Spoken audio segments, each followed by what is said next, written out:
আমরা যদি নিরাপদে থাকতে চাই, শান্তিতে থাকতে চাই, কোরআনের আইন কায়েম করার জন্য, বাস্তবে রূপ দেওয়ার জন্য যে যেখানে আসি ওই জায়গা থেকে উদ্যোগ নেওয়া লাগবে। যদি বলি না এটা শুধু আলেমদের কাজ, ওরা করুক, ওরা আর কয়জন আছে দেশে? হযরতে ইব্রাহিম আলাইহিস সালাম আল্লাহর বিধান পালন করতে পেরেছিলেন ওই সময় যখন তার সন্তান সাপোর্ট দিয়েছে। কথা বলেন না কেন? আল্লাহ রাব্বুল আলামিন বলেন কোরআনে কারিমে, হযরতে ইব্রাহিম আলাইহিস সালাম যখন ছুরি নিয়ে জবাই করার জন্য ব্যস্ত, প্রস্তুতি নিয়েছেন, সন্তানটা গলা একেবারে ছুরির নিচে দিয়ে প্রস্তুত হয়ে আছে। এই জন্য ফালাম্মা আসলামা দিয়ে বচন দিয়েছেন। এই তাকান এদিকে, ফালাম্মা আসলামা দিয়ে বচন দেওয়ার কারণে যে দুইজনে যখন এগ্রি হয়ে গেছে, রাজি হয়ে গেছে, তখন আমি আল্লাহর বিধান যেটা ছিল এটা পালন করা তাদের জন্য সহজ হয়েছে। ইব্রাহিম নবী যদি বলতেন আমি আল্লাহর বিধান পালন করব, সন্তান ইসমাইল যদি বলতেন না আমার জীবন আমি দেব না, এ বিধান পালন করা জীবনেও সম্ভব হতো? আসতে বলেন। এদেশের আলেমরা কিন্তু আর কিছু না জানুক, কামেল যারা পাশ করেছে, দাওরা যারা পাশ করেছে, অনার্স মাস্টার্স করেছে, অন্তত শিক্ষা ব্যবস্থায় যায় থাকুক, কিছু না জানলেও এইটা জানে যে কোরআনের আইন প্রতিষ্ঠা করা ফরজ। এক কথা বলেন, প্রত্যেকটা আলেম অন্তত এটা জানে। আলেম আর কয়জন আছে, এরা কি করবে? তুমি মাথায় দিয়ে 18 কোটি মানুষ ইসমাইলের ভূমিকায় আসা লাগবে। এক কথা বলেন, আলেম যারা নবীর ওয়ারিস দাবি করছে, আমাদেরকেও হযরত ইব্রাহিমের ভূমিকায় অবতীর্ণ হওয়া লাগবে। 96% মুসলমান যদি ইসমাইল নবীর ভূমিকায় ময়দানে চলে আসে, আর আলেম যারা আছে এরা যদি ইব্রাহিম নবীর ভূমিকা পালন করে, এই দেশে কোনো আলেম জেলখানায় থাকবে না। আলেমরা জেলখানায় আছে আপনি কোন কারণে বলেন তো? একটাও কি ধর্ষণ করেছে? আমি যত আলেম পেয়েছি, মানে 76 জন ছিলাম এক রুমে, এই পাশাপাশি সব কন্ডেম সেলের ভেতরে এক এক রুমে 1 জন 2 জন 3 জন করে। এই 3টা বছরের ভেতরে প্রত্যেকের সাথেই তো অন্তত পরিচিত হয়েছে। কেউ জেনা করেনি, কেউ টাকা বেগম পাড়ায় পাঠায়নি, তার শরীরই চলে না, বেগম পাড়ায় পাঠাবে কি করে? কেউ ঘুষও খায় না, কেউ সুদও খায় না, কেউ মানুষ হত্যাও করেনি, অথচ কেউ 3 বছর 5 বছর 10 বছর, কেউ 20 বছর 25 বছর 30 বছর আলেম আছে জেলখানায়। আলজেরিয়া আব্বাস মাদানি আজ 32 বছর জেলে। এজন্য আলেম আমরা যারা আছি নবীর ওয়ারিস, আমাদেরকে ইব্রাহিম নবীর ভূমিকায় শুধু আসলে হবে না, জনগণ 18 কোটি, এদেরকে ইসমাইল নবীর ভূমিকা নেওয়া লাগবে। এজন্য আল্লাহ আসলামা টান দিয়েছেন, ফালাম্মা আসলামা ওয়া তাল্লাহু লিল জাবিন। আল্লাহর সঙ্গে সঙ্গে কিন্তু ডাক দিয়েছিলেন, ওয়ানাদাইনাহু আইয়া ইব্রাহিম। আমরা যদি ওই ভূমিকায় আসতে পারি তখন আল্লাহ আমাদের ডাক দেবে। বাংলাদেশের মানুষের আমি বুঝে ফেলেছি, আমার বিধান ছাড়া তোরা কিছু চাস না। এবার রব্বানা আতিনা ফিদ দুনিয়া দোয়া করতে দেরি হবে, শান্তি নিরাপত্তা দিতে দেরি হবে না। খালি সারা জীবন দোয়া করে যাচ্ছে, অথচ 10টা হাসানার একটা আজও পায়নি। আপনার কি দেবে? কি এটা তো শুধু দোয়া করার বিষয় ছিল না।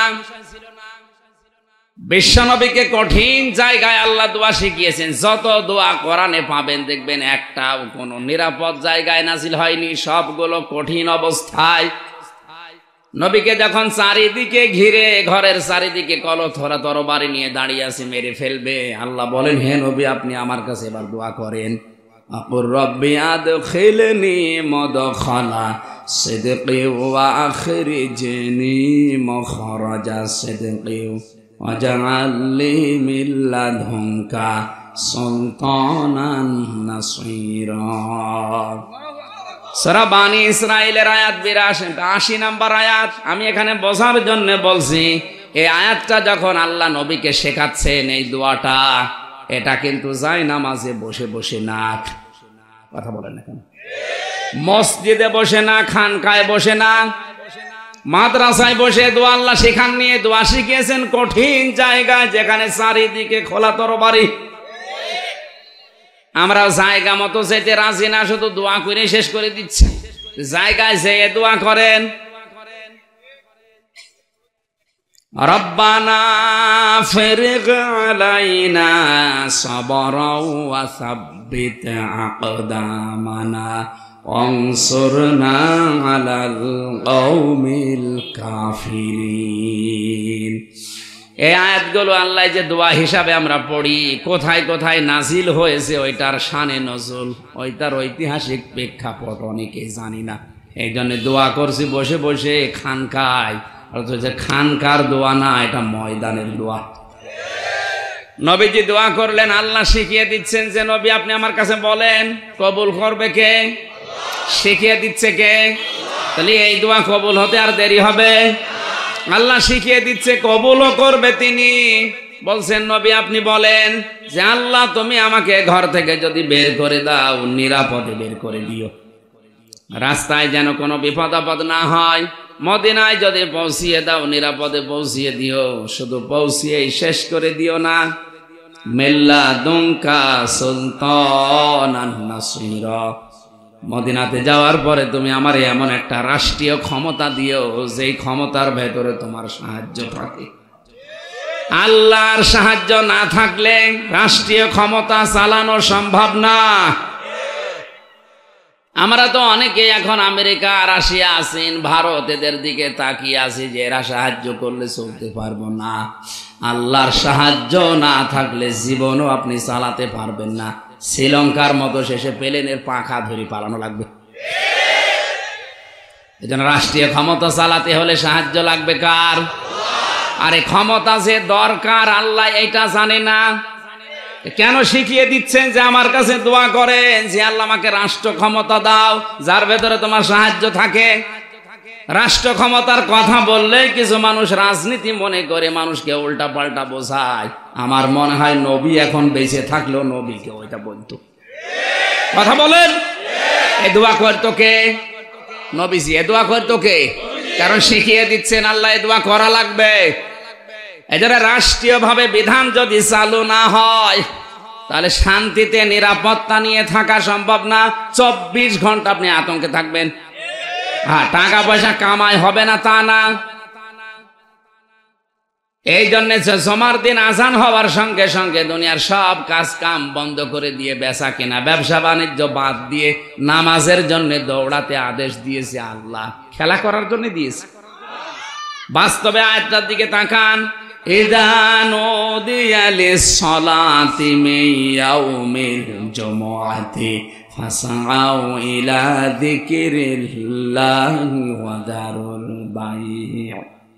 আল্লাহ পাক বলেন, যখন জমার দিন আযান দেওয়া হয়, খেয়াল করে শুনবেন, তখন সব কিছু বাদ দাও, বেচা কিনা, ব্যবসা বাণিজ্য, কাজ কারবার বাদ দিয়ে দৌড়াও নামাজের দিকে। কিসের দিকে?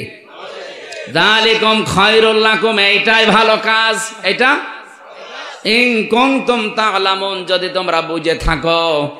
বাস্তবতায় আমি আয়াতটা মিলিয়ে দেখলাম আল্লাহর বক্তব্যের সাথে প্রথমে আমার এই চিন্তা মিলছে না। কারণ আল্লাহ নামাজের জন্য দৌড়াতে বললেন। আমি এমন একটা গুরুত্বপূর্ণ কাজে আছি যে কাজটা করলে এখন 5 লাখ টাকা পাবো, এরকম কাজ নেই। কথা বুঝতেছেন? আল কোরআন রিসার্চ ফাউন্ডেশনের যিনি চেয়ারম্যান ডাক্তার মতিয়ার রহমান, উনি 15 মিনিট করে একটা করে অপারেশন করে। এক এক অপারেশনে 1 লাখের উপরে টাকা নেয়। 1 ঘন্টায় যদি 4টা করে কয় লাখ? আসতে বলেন। জমার নামাজ পড়তে কমপক্ষে শুরু থেকে শেষ পর্যন্ত আমরা দেখি বায়ান সব মিলে 1-1.5 ঘন্টা তো লাগেই, লাগে না? 1-1.5 ঘন্টায় ওর উপায় হবে কত? এই জবাব দেন না কেন? 6 লাখ টাকা ওর উপায়। আল্লাহ বললেন ওইটাও বাদ দাও, আগে নামাজে যাও, নামাজটা শেষ করো। এইটাই ভালো কাজ, এইটাই লাভজনক কাজ। আল্লাহ কি ওনার চাইতে বেশি বোঝে না কম বোঝে? এখন ডাক্তার মতিয়ার রহমান যদি বলেন আল্লাহ তো মেলে না, আমি 1.5 ঘন্টা নামাজ ওই না পড়ে যদি কাজটা করতাম 6 লাখ টাকা আমার উপায় ছিল। আর আপনি বলছেন এইটা লাভজনক, নামাজ পড়তে যাও, মিলছে না। তাফসিরে মুফাসসির লিখেছেন আল্লাহ কেন এটা লাভজনক, এটা ভালো কাজ এই কথা বললেন কেন? কারণ আপনি 1.5 ঘন্টা নামাজ পড়তে গিয়ে যে বিষয়গুলো ওখানে পাবেন, ইমামদের উচিত হচ্ছে 7 দিনে ব্যক্তি, পরিবার, সমাজ আর রাষ্ট্রে যেগুলো ঘটে ওইগুলো কোরআন হাদিসের মাধ্যমে সতর্ক করার জন্য তুলে ধরা। এটা ইমামের কাজ, যেটা খতিব হবে তার। এখন তো এ খতিব এখন দেশে অল্প, আর এ খতিব হতে গেলে সে খতিব শেষ। অথচ খতিবের কাজই ছিল এটা 7 দিন উনি পরিবার, সমাজ, রাষ্ট্র দেখবে কোন কোন জায়গায় ঔষধ দেওয়া যায়, ওই জায়গাগুলো সব চিহ্নিত করে 7 দিনে উনি খুতবা বানাবে, জমার দিন হাজারো মানুষের সামনে উনি উপস্থাপন করবে। এটা জমার নামাজ না? এই জমার নামাজ দেশে আছে? আল্লাহ পাক যা জানিয়ে দিলেন যে সব চাইতে এই 1.5 ঘন্টার ভেতরে তুমি যতই লাভ করো উত্তম এইটা। এই কারণেই বলেছেন আপনি এই 1.5 ঘন্টায় যে শিক্ষাটা পাবেন, এই শিক্ষাটা যদি পরিবার, সমাজ আর রাষ্ট্রের ভেতরে কায়েম হয়ে যায়, পুরা এলাকা হয়ে যাবে জান্নাতের মতো। আসতে বলেন। অথচ এই কাজ না করে যে সমাজে নামাজ নেই, যে পরিবারে নামাজ নেই, যে রাষ্ট্রে নামাজ নেই, ওই পরিবারে আপনি 1.5 ঘন্টায় 6 লাখ টাকা কামাই করবেন, অসুবিধা নেই। টাকাগুলো নিয়ে এই ঢাকা থেকে মানিকগঞ্জে বাড়িতে আসবেন, রাস্তায় এই 50 কিলোর ভেতরে ছিনতাই হওয়ার সম্ভাবনা আছে, ডাকাতি হওয়ার সম্ভাবনা আছে। টাকা যদি দিতে না চান আপনাকে মেরেও ফেলতে। আসতে বলেন। এই যে কতগুলো ঝামেলা আপনার সামনে দেখতেছেন, কিন্তু নামাজ থাকলে এই পরিবারে, এই সমাজে, এই রাষ্ট্রে ওই চিন্তাগুলো আর। আরো জোরে বলেন। এটা একটা বিধান গেল, এরকম 500 বিধান আছে শরীয়তের। একটাই যদি এরকম মধুময় হয়ে যায়, শান্তিময় হয়ে যায়, 500 বিধান যদি কায়েম হয়ে যেত এদেশে, আমার মনে হয় সোনার বাংলা শুধু নামে না, আমরা বাস্তবে দেখতে পেতাম। কোরআনের এই ময়দানে দাঁড়িয়ে হাজারো মানুষ নিয়ে মুসাফির অবস্থায়, অসুস্থ অবস্থায়, মজলুম অবস্থায় দোয়া করছি, আল্লাহ জীবনে চর্ম চোখে যেন দেখে মরতে পারি, কোরআন দিয়ে এই দেশটা চলছে।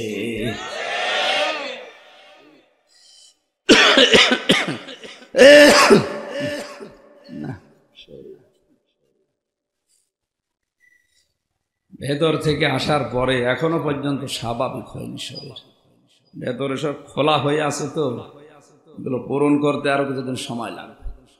আর এরপরও চাপ চলছে অনেক বেশি, 2, 3টা 4টা করে প্রতিদিন। আজকে মনে হয় 3টা হয়ে গেল। আর গলায় পারবে কত, আর আমার এমনি শরীর চলে না, কত পারা যায়। অল্প সময় কথা বলে বলে শেষ করছি, তারপরও হচ্ছে না, কণ্ঠও সাপোর্ট দিচ্ছে না, শরীর তো পারছেই না। দোয়া করছি, আল্লাহ তুমি আমার কণ্ঠটা আবার ওই স্বাভাবিক অবস্থায় ফিরিয়ে দাও। দরুদ আর সালাম পড়ছি আমাদের নবী মুহাম্মদ রাসূলুল্লাহ সাল্লাল্লাহু আলাইহি ওয়াসাল্লামের প্রতি, যার আনিত আদর্শ পেয়ে আমরা খুশি। এই একটাই মাত্র মানুষ আল্লাহ দুনিয়ায় পাঠিয়েছিলেন, যাকে মেনে নিলে জীবনের গুনাহ মাফ হয়ে যায়। পৃথিবীতে এমন কেউ এখন আর নেই, কিয়ামত পর্যন্ত আসবেও না, যাকে মেনে নিলে জীবনের অপরাধ মাফ হয়। আছে কেউ? আছে? আপনার বিবেকের উপরে কি কুকুর প্রসব করেছে যে তার আদর্শ বাদ দিয়ে আপনি কাকে মেনে চলেন দুনিয়ায়? আশা করছি আপনার বিবেক খুলবে। এরপরেও যদি আপনার বিবেক না খোলে, আমার মনে হয় আপনার বিবেকে কুকুরে প্রসাবই করেছে। আল্লাহ আমাদের বোঝার তৌফিক দিন। এই শব্দটা একমাত্র, কেবলমাত্র, শুধুমাত্র আমাদের মডেল আদর্শ বিশ্বনবী। বলেন, কিচ্ছু যদি করতে না পারেন, এটার উপরে টিকে থাকতে পারলে আল্লাহ আপনাকে জান্নাতে দেবে। যে শব্দটার উপর টিকে থাকা অত সহজ, অনেক কঠিন বিষয়। ইমাম বুখারী শরীফ লেখার আগে একটা কিতাব লিখেছেন, আল আদাবুল মুফরাদ। এর 6 নাম্বার হাদিসের 3 নাম্বার পয়েন্টে আমি পেয়েছি, কিয়ামতে আল্লাহ যখন বিচার শুরু করবেন, বিনা বিচারে বিনা হিসাবে কিছু মানুষকে জান্নাতে দেবেন, দুনিয়ায় যাদের আদর্শ ছিল বিশ্ব নবী।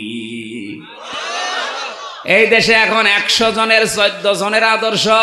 জরিপ বেরিয়েছিল কয়েকদিন আগে, আপনি হয়তো দেখেননি। জরিপ পেয়েছিলাম এই দেশের 100 জনের 14 জন মানুষ আল্লাহর নবীকে আদর্শ হিসাবে 100 ভাগ মানে, আর বাকিগুলো সব টাল্টি বাল্টিতে চলছে। 100 জনের 96 জন মুসলমান দাবি করছে নবীর উম্মত হিসাবে, কিন্তু তার আদর্শ মানতে গিয়ে মাত্র 14 জন। বলেন বলেন। যেদিন 51 জন হয়ে যাবে সেই দিন এই দেশে 500 আইন কায়েম হয়ে যাবে। আমরা এখন ওই লাইনে আছি, অন্তত 51 জন বানিয়ে নেই। আর 51 জন যদি না হয়ে 96 না 99 জনও যদি হয়, শুধু ওই আগা কাটা আছে। অনেকে মনে করে না আমার আগা কাটা আছে, আমি মুসলমান। তাহলে ছাগল কি? ছাগল মুসলমান না? আর এখানে অনেকে আছে এখনো পর্যন্ত আগা কাটেও নি, কি না? আমি শুধু হাসির জন্য বলি নাই, আমাদের এই 14 থেকে এখন বাড়াতে হবে কমপক্ষে 51 জন। যদি এই 14 জনের মতো হয়ে যায়, আল্লাহর কসম এই দেশে আর কেউ বিরোধিতা করার সাহসও দেখাবে না। আল্লাহ আমাদের যেন টার্গেটে পৌঁছিয়ে দেন, বলেন আমিন। দুনিয়াতে একজন মানুষ 63 বছরের জীবনে একটা মিথ্যা কথা তার ছিল না। আর কিছুক্ষণ আগে যেটা বললাম, সেদিন একজন চট্টগ্রাম থেকে আসার সময়, আমি নাম নাই নিলাম না, বলতে গেলে সমস্যা, সে লোক কি বলছিল যে হুজুর আর কত মিথ্যা কথা বলবো, জীবনে মিথ্যা বলতে বলতে আমার জীবনই শেষ হয়ে গেল, আর কত মিথ্যা বলা যায়। বলেন তো, এও নেতা ওইটাও নেতা, তার 63 বছরে একটা মিথ্যা পাওয়া যায়নি। আর এর মনে হয় 50 বছর বয়স হবে, এর 50 বছর পুরাটাই মিথ্যা। এই জন্য তো নবীজিকে মেনে নিলে জীবনের অপরাধ মাফ হয়ে যায়। এ দুনিয়ায় এমন কেউ নেই যাকে অন্ধভাবে মানা যায়, উসওয়াতুন হাসানা হিসাবে গ্রহণ করা যায়। কারণ কি? কারণ দুনিয়ায় কোনো মানুষের জীবন আমার কাছে পরিষ্কার না। এদেশে যারা বিএনপি করে বুকে হাত দিয়ে বলতে পারবে যে খালেদা জিয়া জীবনে একদিনও মিথ্যা কথা বলেনি? বলেন না কেন? পারবে না। আওয়ামী লীগ যারা করে তারাও বলতে পারবে না যে আমাদের নেত্রী জীবনে একদিনও মিথ্যা কথা বলেনি, এটা সম্ভব না। জামাত যারা করে তারাও এখন বলতে পারবে না ডক্টর শফিক সাহেব জীবনে একটা মিথ্যা বলেনি। চরমনায় যিনি আছেন সৈয়দ রেজাউল করিম জীবনে একটাও মিথ্যা কথা বলেনি, এ গ্যারান্টিও দেওয়া। বলেন বলেন। শুধুমাত্র একটি লোকের নামে দেওয়া যায়, লাকাদ কানা লাকুম ফি রাসূলিল্লাহি উসওয়াতুন হাসানা। এই শব্দটা বড় ভয়ঙ্কর শব্দ। উসওয়াতুন হাসানা এ দুনিয়ায় একজনই, যার আদর্শকে বিনা দ্বিধায় চিন্তা ভাবনা ছাড়া মেনে নেওয়া যায়, তার নাম মুহাম্মদুর রাসূলুল্লাহ। কারণ গ্যারান্টি দিয়েছেন সরাসরি আল্লাহ, ওয়া ইন্নাকা লাআলা খুলুকিন আযীম। এত মহান শব্দ আল্লাহ কোন নবীর নামের আগে পরে দেননি। একবার ইসহাক নবীকে আল্লাহ ডাক দিয়েছিলেন গোলামিন আলিম বলে, যে আমার জ্ঞানী বান্দা। ইসমাইল নবীকে বলেছিলেন গোলামিন হালিম, আমার সহনশীল বান্দা, ধৈর্যশীল বান্দা। আর বিশ্ব নবীকে আল্লাহ এত বড় নাম দিয়েছেন খুলুকিন আযীম। কিয়ামত পর্যন্ত মানুষ অনুসরণ করিয়ে যাবে, কোল কেনারা খুঁজে পাবে না। সুবহানাল্লাহ বলতে পারেন নাই? এতক্ষণ বলার পেছনে আমার সামারাইজ এইটা। এরপরেও যদি বিশ্ব নবীকে বাদ দিয়ে অন্য কাউকে কেউ আদর্শ মানে, ওর কপাল পোড়া। আশা করছি আপনি ফিরে আসবেন। তেলাওয়াত করেছি সূরা মুলকের 2টা আয়াত মাত্র। একটা আয়াতের তাফসীর আজকে করব আমার কণ্ঠটার দিকে তাকিয়ে। জবান খুলে পড়েন আউযু বিল্লাহি মিনাশ শাইতানির রাজিম। বিসমিল্লাহির রহমানির রহিম।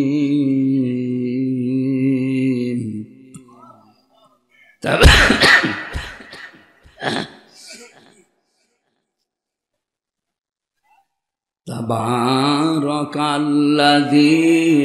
বিয়াদিহিল মুলকু ওয়া হুয়া আলা কুল্লি শাইইন কাদির। বরকতশালী সে আল্লাহ যিনি সমস্ত অক্ষমতা, দুর্বলতা, দোষ, আয়েব, যত রকমের দোষ মানুষ আল্লাহকে দিতে পারে সব দোষ থেকে আমার ওই আল্লাহ মুক্ত। বিয়াদিহিল মুলক, যার হাতে রাজত্ব, যার হাতে, আরো জোরে বলেন। এই যে এই দেশে কারা যেন প্রচার করে ক্ষমতার উৎস জনগণ, এটা আয়াতের সাথে পুরা সাংঘর্ষিক। কেউ যদি এ কথা প্রচার করে আর বিশ্বাস করে ও মুশরিক। ক্ষমতায় আল্লাহ বাদে কারো ভাগ, আরো জোরে। উনি ইচ্ছা করে যাকে তাকে বসাবে, উনি ইচ্ছা করলে নামাবে, এর ভেতরে আর জনগণ বলে কিছু নেই। অথচ শিরিকটা চালু করার জন্য কত মানুষ উঠে পড়ে লেগেছে। জাতিকে আজ মুশরিক বানানোর জন্য বিভিন্ন পায়তারা চলছে এই দেশে, বিভিন্ন সাইডের ইঙ্গিতে। এই কথা বলেন না কেন? যারা হতে চান হন, আমাদের নিষেধ নেই, কিন্তু আমরা মুশরিক হতে চাই না। কথা বলেন। আপনাদের হয়তো এ জগৎই শেষ, কিন্তু আমাদের আরেকটা জগৎ আছে, ওখানে মুশরিকদের কোনো ক্ষমা, কোনো ক্ষমা। আমরা অন্যান্য আর যাই গোনা করি না কেন, আল্লাহ ইচ্ছা করলে আমাদের মাফ করে দেবে, কিন্তু শিরিক মুশরিক হয়ে মরে গেলে আমাদের কোনো মাফ নেই। নিজেরা জাহান্নামে যাচ্ছেন, জান আমাদেরকে নেবেন না। নবীজির চাচা মারা গিয়েছিল আবু তালেব মুশরিক অবস্থায়। কি অবস্থায়? আরো জোরে বলেন। বিশ্বনবী নিজে কবরের পাশে হাত তুলে বলেছেন, আল্লাহ তুমি আর যাই করো আমার চাচাকে মাফ করে দাও। জিবরাইল এসে বলে, হাত নামান। কার জন্য হাত তুলেছেন? এই লোকটা আপনার চাচা, আল্লাহ জানে। এই যে সারা জীবন আপনাকে ভালোবাসা দিয়ে চমা দিয়ে বাড়িতে রেখে লালন পালন করেছে, আল্লাহ দেখেছে, কিন্তু লোকটা মুশরিক। আরো জোরে, লোকটা তো মুশরিক। মা কানা লিন নাবিয়্যি ওয়াল্লাযীনা আমানু আইয়াস্তাগফিরু লিল মুশরিকিন। সূরা তাওবার 113 নম্বর আয়াত, প্রথম অংশে আছে, কোন নবীর জন্য, কোন ইমানদারের জন্য শোভনীয় না, উচিত না, এটা জায়েজ না, বৈধ না যে কোনো মুশরিকের জন্য আমি আল্লাহর কাছে ক্ষমা চাবে, যদি ওইটা নিজের নিকট আত্মীয় হয়। মুশরিকের জন্য ক্ষমা চাওয়া নিষেধ কার পক্ষ থেকে? অথচ জাতিকে যারা আজ মুশরিক বানানোর পায়তারা করছেন, আপনি কোথায় নিয়ে যেতে চাচ্ছেন আপনি না বুঝলেও আমরা বুঝে ফেলেছি। এই কথা বলা লাগবে। শিক্ষা ব্যবস্থা থেকে শুরু করে বাস্তবে বিভিন্ন জায়গায় শিরিক ঢুকিয়ে আমাদেরকে মুশরিক জাতিতে রূপান্তর করার চেষ্টা চলছে। আল্লাহর সৃষ্টির ভেতরে হাত দেওয়া শিরিক। সূরা নিসার ভেতরে আছে আল্লাহর সৃষ্টিতে হাত দেওয়া। কথা বলেন। এই জন্যে নবীজি জানিয়েছেন, কোন পুরুষ যদি মহিলার বেশ ধারণ করে, মহিলা যদি পুরুষের বেশ ধারণ করে, তার উপরে সরাসরি আল্লাহর লানত। আজ শরীফ থেকে শরীফা বানিয়ে আপনি পুরা জাতিকে আল্লাহর বিরুদ্ধে দাঁড় করিয়ে দিচ্ছেন। কাদের বুদ্ধিতে এটা হচ্ছে আমি জানি না। যারাই করছেন থামেন, না আগামী প্রজন্ম জারজ দিয়ে ভরে যাবে। সকালে বেটা শরীফ, বিকালে বলছে না আমি শরীফা। শরীফা বললে আপনি হবেন মাল, তো আপনি শরীফই আছেন। বিকাল বেলায় আপনি বলেন যদি আমার মহিলা হোস্টেলে সিট দেওয়া লাগবে, কারণ এখন আমি আর শরীফ নেই, হয়ে গেছি শরীফা। রাষ্ট্রীয়ভাবে যদি এটা কায়েম হয়ে যায়, আপনাকে তো বাধ্য হয়ে আমার সিট দেওয়া লাগবে। সিট না দিলে আবার আমার বিরুদ্ধে মামলা হবে। কিন্তু ওই হোস্টেলে আমার বোন আছে, আমার মেয়ে আছে, এই কথা বলেন না কেন? আপনি যতই শরীফা শরীফা চিল্লান, আপনি মালটা কি? আপনি ওখানে থাকলে কি হবে? আপনি টের পাচ্ছেন কোন জায়গায় যাচ্ছে? কিছু তো টের পাননি। মানে এই আর কি, এ আর কি, আগামী কয়েক বছর যাক, দেখেন বাধ্য হয়ে আপনাকে সিট দেওয়া লাগবে শরীফাকে। ও কিয়ামত পর্যন্ত যদি চিল্লায় আমি শরীফা হবে? মাল তো শরীফ, মাল কি? ওই হোস্টেলে আপনার বোন আছে, আপনার মেয়ে আছে, ওখানে কি তৈরি হবে? যারো যায়, কথা বলেন না কেন? আল্লাহর সৃষ্টিতে হাত দেওয়া এটা শিরিক। এটা কি? এই কাজ থেকে বিরত হন। পুরা জাতিকে আজ অনেকে মুশরিক বানানোর চিন্তা ভাবনা নিয়ে এজেন্ডা নিয়ে লেগেছে। আমরা বুঝে ফেলেছি, আমরা এ ফাঁদে পা দিতে রাজি না। বলেন, বিশ্বনবীকে যেদিন নবুয়ত দেওয়া হয় ওই দিন কিন্তু 3 বার বুকে চাপ দিয়েছিল ফেরেশতা। এদিকে তাকান, 3 বার নবীকে বুকে চাপ দিয়েছে জিবরাইল, একবারও নবীজি পড়েন নাই। পড়েছিলেন? কি বললেন? মা না বেকারি, আমি পড়তে পারি না। 4বার যখন বুকে চাপ দিয়ে বলেছে, বলেন ইকরা বিসমি রাব্বিকাল্লাযী খালাক। বিশ্বনবী কিন্তু এবার 5টা আয়াত জিবরাইলের সাথে পড়েছিলেন। এই কথা জানেন না? জানেন না? আমি স্মরণ করাচ্ছি, একটা কারণ আছে। এই যে 5টা আয়াত সরাসরি এবার জিবরাইলের সাথে পড়লেন, অথচ এতক্ষণ বলছিলেন আমি পড়তে পারি না। হাদিসের ব্যাখ্যাটা দেখবেন, বিশ্বনবী ওই সময় বলেছিলেন জিবরাইল এতক্ষণ কেন বললে না যে বিসমি রাব্বিকাল্লাযী খালাক, যিনি আমাকে বানিয়েছে তার নামে পড়া লাগবে। উনি আমাকে বানিয়েছে পুরুষ করে, আর আমার বউকে বানিয়েছে মহিলা করে। ও এখন পুরুষ হবে, আমি এখন মহিলা হব। এই কথা বলছেন কেন? তুমি এতক্ষণ যদি বলতে যে যিনি আমাকে বানিয়েছে তার নামে পড়া লাগবে, আমি এতক্ষণ অপেক্ষা করতাম না, কারণ আমি পড়বো কার নামে এই নিয়ে দ্বিধাদ্বন্দ্বে ছিলাম। তুমি যখনই বলেছো বিসমি রাব্বিকা, এখন আমার আর কোনো সন্দেহ নেই, সংশয় নেই, কোনো চিন্তা ভাবনা নেই, আমি তোমার সাথে পড়তে আরম্ভ করে দিলাম। ইকরা বিসমি রাব্বিকাল্লাযী খালাক, খালাকাল ইনসানা মিন আলাক, ইকরা ওয়া রাব্বুকাল আকরামুল্লাযী আল্লামা বিল কলাম, আল্লামাল ইনসানা মা লাম ইয়ালাম। জোরে বলেন আল্লাহু আকবার। নবীজি উম্মতদেরকে শিক্ষা দিতে চাইলেন, উম্মতেরা আমি নবুয়ত যেই দিন পেয়েছি ওই দিনই আল্লাহর নামে পড়া আরম্ভ করেছি। কার নামে? যতক্ষণ জিবরাইল আল্লাহর নাম আমাকে বলে নাই, শুধু ইকরা ইকরা বলে আমি পড়ি নাই। সুতরাং পড়তে বললে আমরা পড়তে পারি না যতক্ষণ আমাদের মালিকের নাম না আসবে। শিক্ষা ব্যবস্থায় আমরা ইকরা বিসমি রাব্বিকাল্লাযী খালাক চাই, বিসমিল্লাহির রহমানির রহিম চাই, ইন্নাদ দীনা ইনদাল্লাহিল ইসলাম চাই, আল ইয়াউমা আকমালতু লাকুম দীনাকুম চাই। কথা বলেন, শিক্ষা ব্যবস্থা এগুলো চাই না? চাই না? আল্লাহর নাম ছাড়া আমরা পড়তে পারি না। শিক্ষা ব্যবস্থা এমনিতে ঢোকাতে পেরেছে ওখানে কায়েম হওয়ার পরে। সুতরাং আমরা চাই এখন আর ঘরে ঘরে না, ওই জায়গা মতো চালাতে হবে।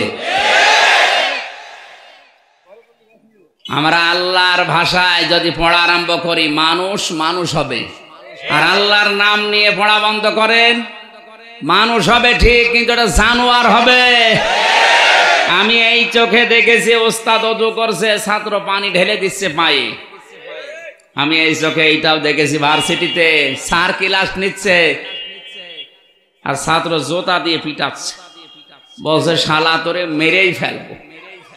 শিক্ষক বলছে বাবা তুই আমারে মাফ কর, বলে না তোর কোনো মাফ নেই। কেন? তুই সিট দিলি না। ওইটাও ছাত্র, ওইটা সকালবেলা মদ দিয়ে কুলি করে ঘুম থেকে ওঠে, বলেন সুবহানাল্লাহ। আগেরটাও ছাত্র, ওইটা কোরআন পেয়ে মানুষ হয়ে গেছে, আর ওইটা বিশ্ববিদ্যালয় থেকে মাস্টার্স করে জানোয়ার হয়ে গেছে। বাস্তবে অভিজ্ঞতায় বলছে, রিমান্ডে যে মানুষগুলো দায়িত্ব পালন করে একটা অশিক্ষিত না, সব অনার্স মাস্টার্স করা, তাও বড় বড় বিশ্ববিদ্যালয় থেকে। কিন্তু অধিকাংশ অফিসারের যে আচরণ, এরা কি মানুষ নাকি অন্য কিছু আমার ধারণার বাইরে চলে গেছে। মানুষ এরকম করে কি করে আমি বলতে পারলাম না, এই জন্য দুঃখিত।